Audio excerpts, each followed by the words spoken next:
You ready? You ready, Steve? Yeah. The Honourable Steve Whan. Thanks, Mr. President. It's been one of my more minor ambitions to get to do a valedictory speech. However, the ambition is to do one from the other place. Doing a valedictory in the other place is generally to preserve a people who have safe-ish seats. And of course, it's no secret that my aim in leaving this place is to run again for the seat of Monaro, and in an ideal world, or my ideal world, to win that seat and hold it. But I'm here doing a valedictory speech in the Legislative Council, and I'm doing it because despite my term in this place going until 2019, I will be submitting a resignation to the Governor at the appropriate time prior to the election and contesting the seat of Monaro. It will be up to the people of Monaro whether my parliamentary career continues in the other place or whether it concludes after 8 years in the other place and just under 4 here. I don't take those voters for granted in any way, and I know I stand a risk of losing. I want to make one thing very clear, though. Despite the Nationals' somewhat mischievous attempts to tell people in Monaro they can vote against me and still keep me in this House, they cannot. This is one or the other for Monaro. If I'm not elected in March to represent the people of Monaro, it will be the end of my service to the voters of New South Wales. I will not seek or accept a reappointment to this place. My decision to run again for Monaro is not a slight on this House, though. Over my term here, I've certainly gained a far better appreciation of the work done by the upper house than I had either as a member of the lower house or certainly as a minister. This House's work in might be a good idea. This House's work in scrutinising the government will be up next time. is something that more people in New South Wales should appreciate. The committees do a terrific job, and the things that governments feel are a pain, things like calls for papers, make a vital contribution to democracy. Imagine what this government would have got away with if we'd been in a situation where the numbers in the other place after the last election held sway over the whole parliament. Before I go on, can I put on record here my appreciation and thanks to the Legislative Council staff, the very dedicated people who provide us with advice and assistance, the clerks and all their staff, our wonderful attendants. You're all unfailingly friendly and helpful, and you've made me feel very welcome and valued every day I've been in this place. To our Hansard, as a person who rarely writes down a speech, I suspect I may not be your favourite member, but I really appreciate the way that my off-the-cuff efforts turn miraculously overnight into coherent speeches. Thank you very much. Mr. President, I've admired the way you've done this job since I've been in this place, and I think that your balance is something that the rest of the Parliament could learn from. And personally, can I also thank you for your work in improving the equipment in the gym, as a very regular user. Some people would probably think I was quite mad leaving the secure job which I have here until 2019 to take on a National Party-held seat. And some people have certainly asked me why I haven't pushed for a safe lower house seat. Why? Because I'm in politics because of belief and not for a job. I'm a proud Country Labor member and Labor member. I'm involved in politics to make our community better. I come from a family with a history of service to our community, whether that's my father and his work as a federal MP and in agriculture, my great-grandfather who was a Shire President in Wodonga, or my mum who spent her working life in community service, NGOs and voluntary organisations since she's retired. My involvement in politics continues that community service, and I know that that's why most of us are here. It's not about a job or personal gain. The vast majority are here for the right reasons. And for me, the best way to serve our community and to make our community better is to have a Labor government. Some months ago, I ran a forum for Country Labor members in our region to talk about the future of Labor policy. One of the things we were asked to do was to finish the sentence, "On our best day, Labor is." We came up with three statements. One of which was, on our best day, Labor is in government and delivering on our principles of helping and improving social justice and equity. And that can mean a lot of different things, but to me it's about education, public health care, regional development and jobs. It's also about decent community services and community infrastructure. But the key thing is that to do anything about any of these things, we need to be in government. And the only way to get Labor governments is to win seats like Monaro. I've also loved being a local member in my 8 years in that position and delivering to deliver for our area, and it certainly upsets me to see the way our area is being treated now. When I was local member for Monaro, we delivered more than 450 separate achievements. 2 completely new hospitals in Queanbeyan and Bombala, new ambulance stations, 2 new schools and many improvements in others, a dialysis unit in Queanbeyan, 7 overtaking lanes on the Kings Highway, duplication of Thompson and Lanyon drives, overtaking lanes on the Monaro Highway, Kosciuszko Road, new bridges over many rivers, including making the route from Victoria to Canberra suitable for semi-trailers and B-doubles. Several new RFS sheds, new fire control centres at Braidwood, Cooma and Bombala, and many new fire brigade pumpers, in some cases, in one case of Braidwood, the first new pumper they'd ever had, and many new SES and RFS vehicles. Well, what's happened since 2011? Well, unemployment has gone up for a start. The state office block we built in Queanbeyan has been sold off, and public sector employment in Cooma, the biggest employer in Cooma, has dropped away as well. Yes, there are a couple of bright spots. The dialysis unit at Cooma is good, but it's a lonely achievement. Queanbeyan has seen no substantial government project commenced and finished by this government. The Nationals made a lot of promises about a high school for Jerrabomberra before the last election. Approaching the end of the 4 years on, there has been no news, no school, and not even, as far as I can see, the promised study. Recently, there's been a promise of funding for the Ellerton Drive extension, sometimes known as a bypass. My priority when I was local member was road links for Canberra for commuters, the Kings Highway and the new hospital, but I understand our council is keen on Ellerton Drive. The problem is the funding was supposed to be largely provided by the developers of Googong, so the state and federal government funding amounts essentially to a gift to the developer of up to $32 million. Essentially, as of today, the situation for Jerrabomberra from the Nationals is that they promised a school and are delivering instead traffic jams. It's also about community and social services. Services that have been under attack since this government got in. The Nationals are missing in action when it comes to defending services for the elderly, disabled, people with mental illness and the homeless. In Queanbeyan, we saw silence from the Nationals as they got council out of HACS services and then redeveloped the partially funded, state-funded HACS centre into office space. We've seen the state government get out of community dementia services and major changes to mental health services which have caused great concern to community NGOs like Home in Queanbeyan. In Cooma, the very long-established and strongly supported community-based organisation Monaro Crisis Accommodation has just lost the contract for homelessness services, and as a result, crisis accommodation is currently closed. Elderly people in Cooma are also very worried about the privatisation of home care. The whole electorate is worried about the privatisation of poles and wires, and I don't think they will be convinced by being told they'll get a bribe in the form of funding for local projects.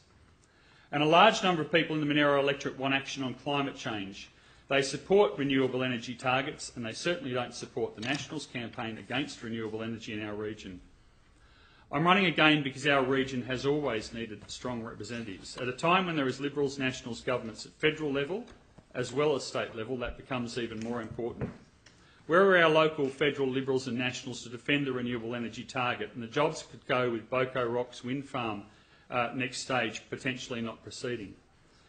Where are they defending pensioners against changes to their indexation, or the many defence personnel living in Jerrabomberra and the region who have been given an insulting 1.5% pay increase? And where are they defending rural kids' ability to go to university or TAFE under attack from both federal and state governments? And that's before we even go to public sector workers. Monaro has the highest number of public sector workers of any electorate in New South Wales, and when we see cuts, our community's hurt. And we have seen cuts. Queanbeyan's Main Street has had another shop closed down 2 weekends ago. We now have the most vacant shops I've seen there any time in the last 12 years. I'm moving from this chamber because our region does have a great future, and I'm asking the voters of the region to put their trust in me to help deliver it. My agenda is about jobs, education, health and roads. It's about standing up for our area and being there when needed and driving new opportunities. It's also about being a leader in the community when controversial issues arise. I recognise that my opponent, who was here earlier, but I understand why he might have decided to go, probably also thinks he can do the best job for the region. And that's part of the beauty of our democratic system, that we can both put forward our claim and have the voters judge it in a hopefully fair election. By definition, that does become an adversarial process, but I suspect there are also some things we can agree on, and I'm hoping that the legacy of Mr Fluffy Asbestos might end up being one of those things. But I do believe I can make a bigger contribution to our region and our state by being the member for Monaro.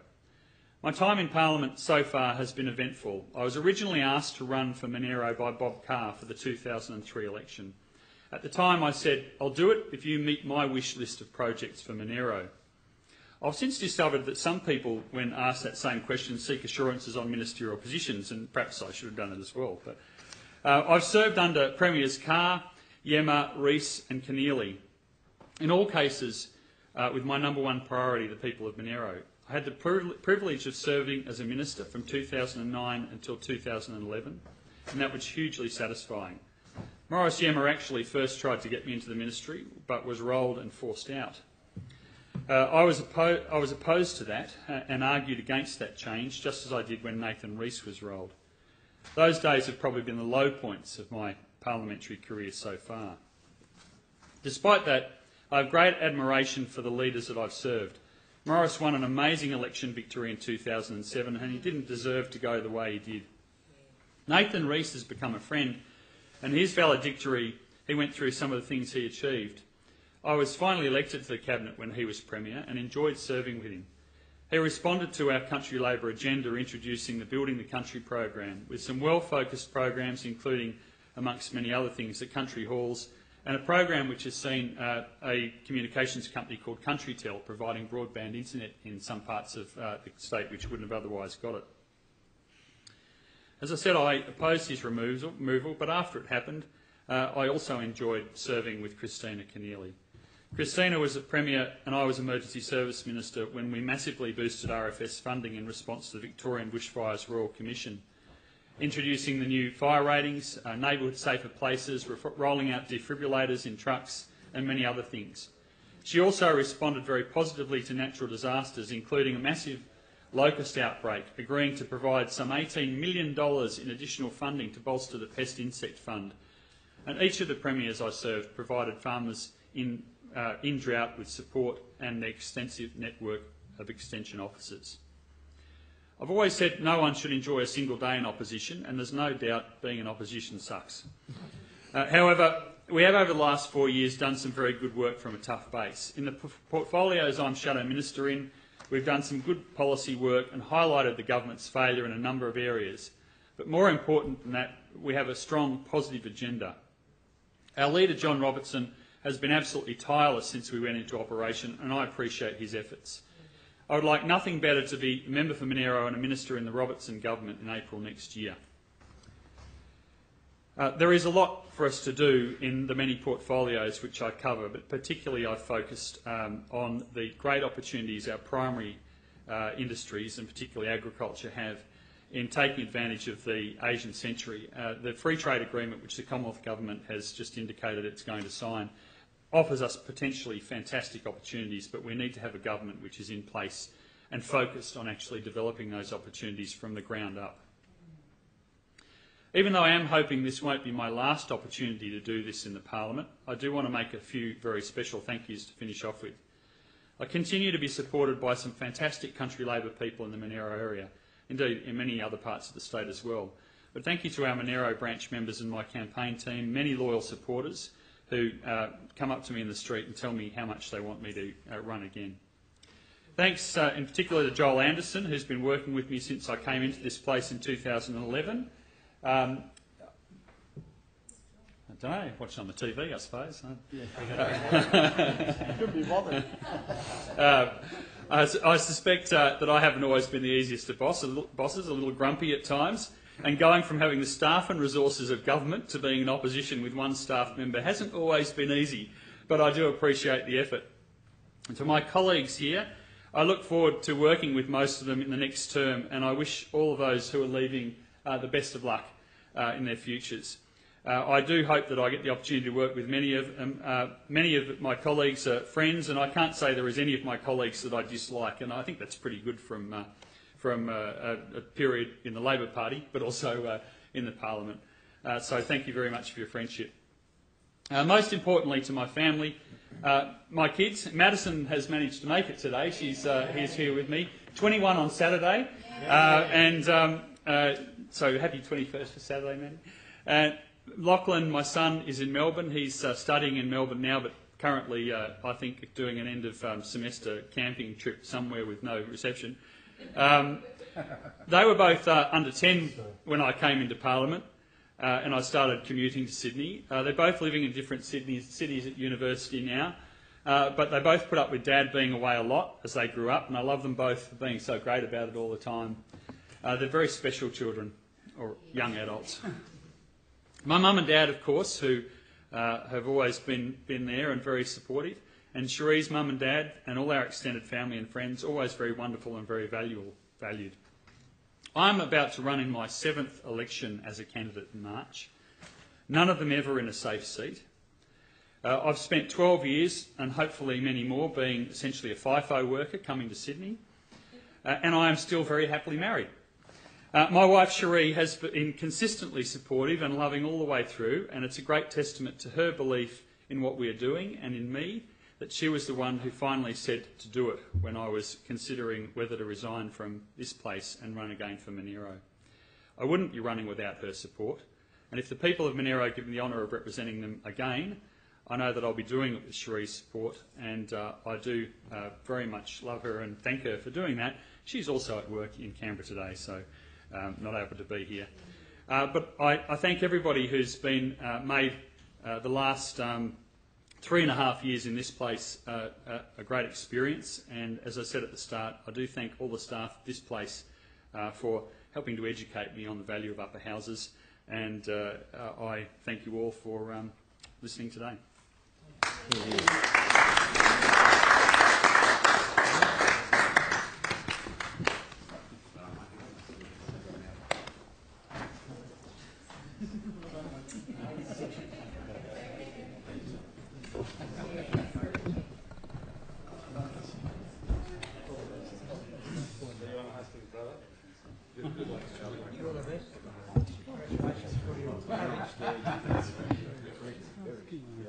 Congratulations, Steve. Well done, mate.